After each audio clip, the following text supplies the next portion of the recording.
Welcome to Triangle, where we try to learn and learn to try.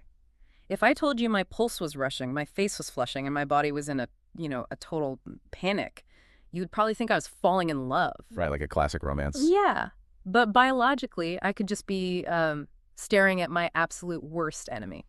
Which is exactly what we are looking at today in this deep dive into the musical Wicked, specifically the famous song Loathing from both the 2003 original and the new 2024 movie.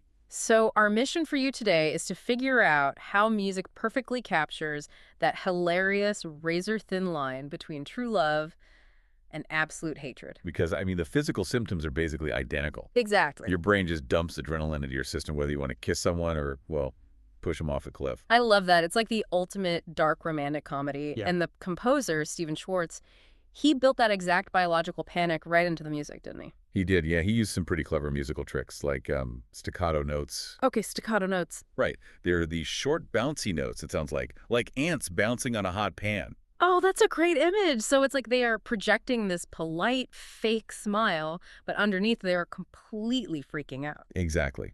And to make it sound truly evil, he used something called the tritone. Wait, the tritone? Isn't that famously known as the devil in music? Yeah, the devil in music. It works because the sound waves of those two specific notes physically clash. They just do not line up neatly in your ear. Oh, wow. So your brain hears that messy, chaotic frequency and registers it as pure tension. Wow, so you have Glinda, the pink princess, and Elphaba, the green nerd, and the music itself is literally fighting underneath them. Right, and the lyrics match that fake politeness perfectly. They're basically throwing a massive temper tantrum. But they use these big fancy words to do it, like singing about unadulterated loathing to sound like mature university students. When they're actually acting like angry toddlers. Yes, exactly. They even invent a word for it, disgusticified, which is, disgusted plus mystified. It is a brilliant psychological trick. If you use academic-sounding language, you can pretend your cruel school bullying is just a logical, mature observation. Right, just typical high school drama, but with a bigger vocabulary. Yeah. But, all that musical tension, those clashing tritone notes, it takes a massive amount of teamwork to actually pull that off. It is super ironic. You are singing about hating someone, Yeah. but you have to be perfectly in tune with them. Totally. I've actually heard theater kids use loathing as the ultimate friendship test. Like, if you can hit those overlapping harmonies together without messing up, you are bonded for life. Which makes it crazy to think this song was almost deleted from the original show. Wait, really? They almost cut it. Yeah. It survived mostly because the original 2003 stars, Idina Menzel and Kristin Chenoweth, just had such electric chemistry.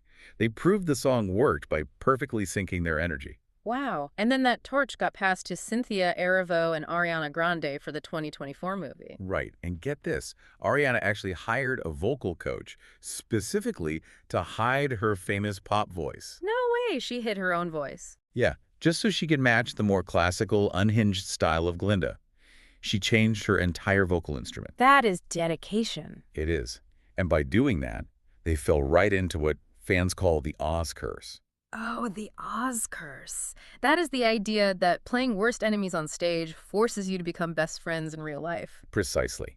Because when you spend months matching someone's vocal energy, breathing when they breathe, and screaming in their face in perfect harmony, a unique bond forms. That makes a lot of sense, actually. Ariana and Cynthia got so close they even got matching for good tattoos after filming. Wow, matching tattoos.